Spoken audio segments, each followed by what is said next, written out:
Hi, my friends and extended family. I'm trying out this video on the iPad, and I'm trying to get it as far away from me as possible because it's got a really good camera on it, and I'm not as pretty up close as I thought. Anyways, today I thought I would share my most recent interaction with my adoptive family. And although I was feeling better about things, and I was feeling better about my own life and things to do I mean, most of it's to do with the fact that I've gone through a lot to really try to figure out what's wrong and to try to put things in perspective so I can move forward with my life and let go of some of this pain and anger. And anyways, I'd had a really nice sort of lead up to the birthday, and I had some nice surprises, and things were kind of going nicely with my mycology. I have had some really good conversations with some of you that have provided me other insights and different perspectives. And so when I went over to my sister's place for a quick visit, I didn't want to make a thing about it. We didn't go for dinner. I think they, you know, wanted to possibly do something because it's dogma to just celebrate these things regardless. And anyway, so I popped out there with my friend, and I was talking to my adoptive mother about what I'm doing, and I explained that I was had gotten some nice gifts for my birthday from some of the people I advocate for. That's kind of how I put it down there. Not maybe not advocate for, but um, share insights with. And I'm glad a lot of you have told me that me sharing my truth has been helpful for you, and that helped you feel like maybe you weren't alone.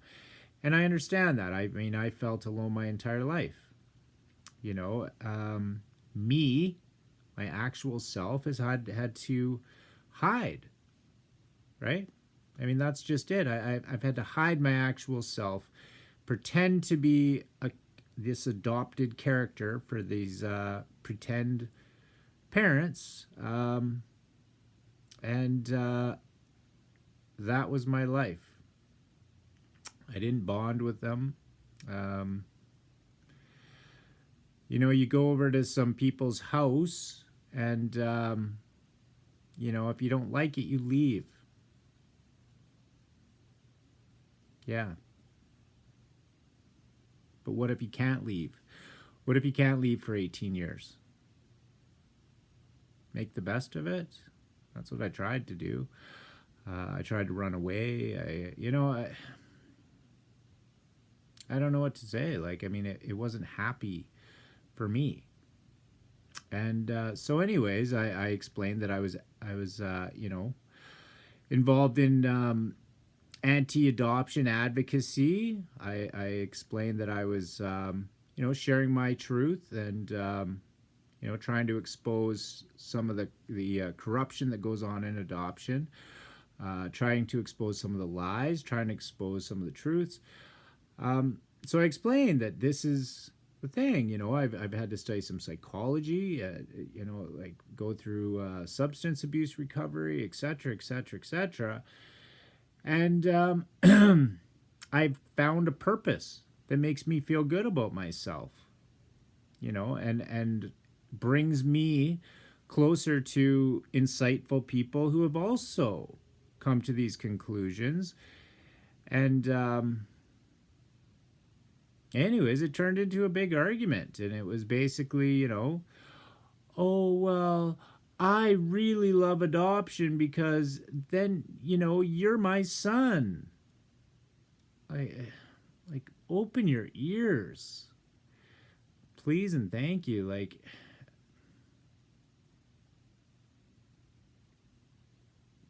it's the same thing over again. That these people are only thinking about themselves, what they want, what they wanted, you know? And that's all it's ever been. It's never been about what I want, ever. Ever. My entire life has never been about what I want, about who I am, any of those things. I've been running and searching and trying to find myself, and I come to a place where I do. And there's just no talking to these people. There's no explaining it to them. I tried to, and I guess I'm lying. I'm lying because I ran around. I wasn't going to do any of these things until my adoptive parents died, out of a sense of,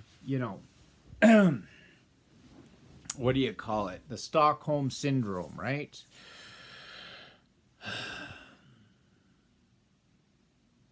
But I couldn't wait. I couldn't.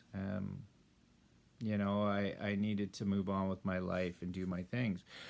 I left this channel under my birth name because, well, they've never read anything about adoption. They've never read anything about addiction. They've never read anything about their son. If you got a pet, wouldn't you read a little bit about that pet before you took it in? So, I guess, again, I've been lying. I've been lying and saying it's adoption. Adoption is the problem. Maybe it was just these people. Maybe they're just that ignorant and that stupid. And from the time I was in grade 4, I didn't feel like they had anything more to teach me. I felt like, I was talking to a wall. I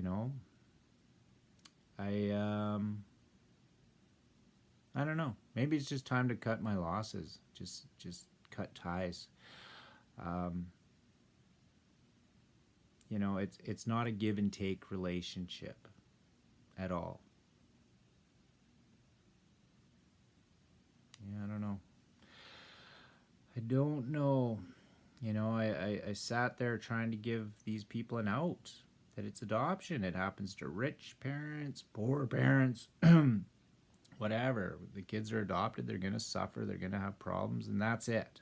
That was my lead in. I'd found a solution that let them off the hook. But maybe it's time to look at the other reality, that even if adoption was okay and didn't harm people psychologically, maybe they would have harmed me with their horrible parenting. It's very likely. These are hard things to say, I've done this rigmarole here, claiming adoption, giving the adoptive parents the out, giving the birth mothers the out. But it's them. They hurt us, right? They didn't have to sign those papers. Either set,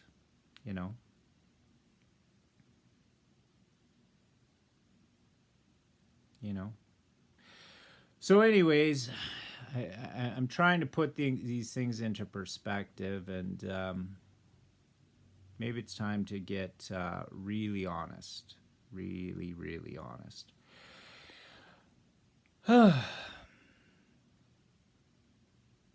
It's unfortunate, But again, I was having a conversation with one of my other friends, and she had mentioned something about me signing off on some of my videos and saying, I love you all. And I get it. That word is overused, and I may be far from understanding that word myself in my own life. And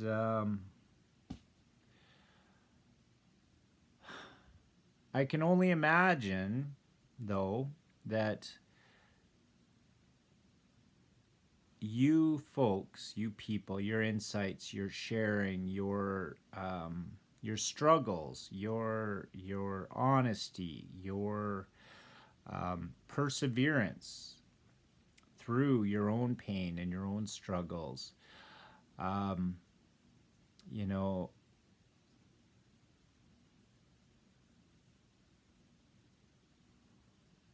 knowing that you all had to experience a lot of the things I had, it gives me a sense of love, of connection, of familiarity. You're giving me the gifts that I've been denied my whole life: familiarity, um, understanding, empathy, and I'm just tired of people that just can't seem to get how horrific this whole thing is. And if I decide at some point, like throughout my life, to take a break and try to grapple with these feelings, isn't it a family that's supposed to support you during those times and try to understand and help? And when I have to sit here and have a conversation with a woman who says, where are you getting this information? Books, the internet, you folks opening my fucking eyes, opening my fucking ears. Excuse my language. It's just so frustrating, I came back to this province to help my sister with her junkie husband. He's on crystal meth. I asked her and my mother to both attend Al-Anon for people who don't have substance abuse problems, but are in relationships with people who do. They didn't. They wouldn't. I asked them numerous times to do so. I offered to help the guy. At the end of the day here, what do I get for being smarter, more educated, healthier, a better individual all around, including my own developmental behavioral issues because of what's been done? Yeah, I don't know. I guess I just I don't understand what these people are. Maybe they're just non-player characters from an MMORPG. Maybe they just are incapable of changing their programming at all. It's frustrating, But I thought I would put it out there. I was trying to bridge a gap to bring them in on the information that, yes, this is what I do now. I speak on a YouTube channel and try and help other adoptees so that they don't feel like they're crazy, or they don't feel completely alone in how they feel about being adopted. But I don't know. This is a big issue. It's a big issue, and like I even try to sit there and show people who wins, who isn't hurt by adoption. Even if it doesn't matter what scenario you're looking at. People who go through adoption, people who give up the children for adoption, and the people who adopt the children, they all suffer in some way, shape, or form. Besides possibly the extreme abusers, the extreme ones that kill their kids, dump them in a ditch, resell, whatever. But I mean, it's the goddamn slave trade. Like, how do you not understand? You're signing contracts and exchanging people. It's people trafficking, you fucking idiots. Not you guys. I don't know. Just frustrating. But again, I'm in the critical right now, and I need to clear my head a little bit on this, I guess, and yeah, yeah. But ultimately, I feel I'm moving towards closure, and maybe even a bigger acceptance.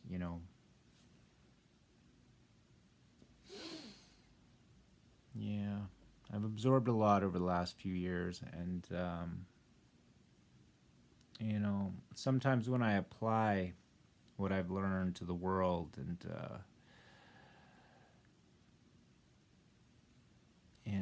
it's still not fair sometimes. So anyway, I just thought I would share that, and yeah, that was my birthday. So, anyways, I hope you're all doing well. I love to hear from you. I know some people are going through their own reunions and things like that, and I've got my fingers crossed for you that you end up in a situation that works. And I gave a woman some advice today. She might be listening actually, but she discovered through this ancestry kit that supposedly the birth father she thought was her birth father turns out isn't her birth father now. And some woman was giving her advice to let it go or this, that, and the other thing. And here's the advice I gave her. I said, here's some mental notes I've jotted down over the years, that 99.99999% of people who are not adopted could not possibly fathom the emotional pain that we've gone through as adoptees, and most likely wouldn't be able to survive it anyways. Mental note number 2, 99.9999% of people generally are morons. And those two things hopefully will, help her through. And basically that, she's going to go ahead. She's going to go track down her history. That's hers. I mean, you take a family. Wow, that's a lot.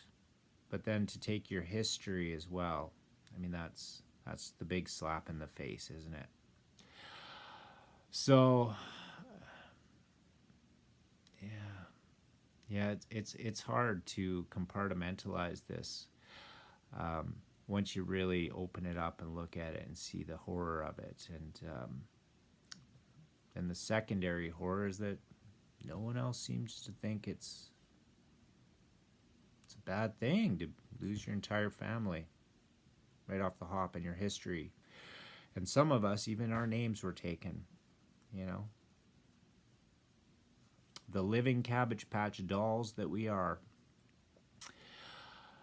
But, on another side note, before that kind of right around the time that transpired, I started thinking more and more about this ancestry kits, these DNA kits. And although I don't trust the government as far as I can throw them, and I'm probably an idiot to do it if I do, because, I was an idiot to put my fingerprints down in case I was lost as a child, right? Damn, I kind of wish, I was one of those milk carton kids, It would have been maybe a better life. Maybe I would have been, pimped out to some pedophiles and lived a real sexy childhood.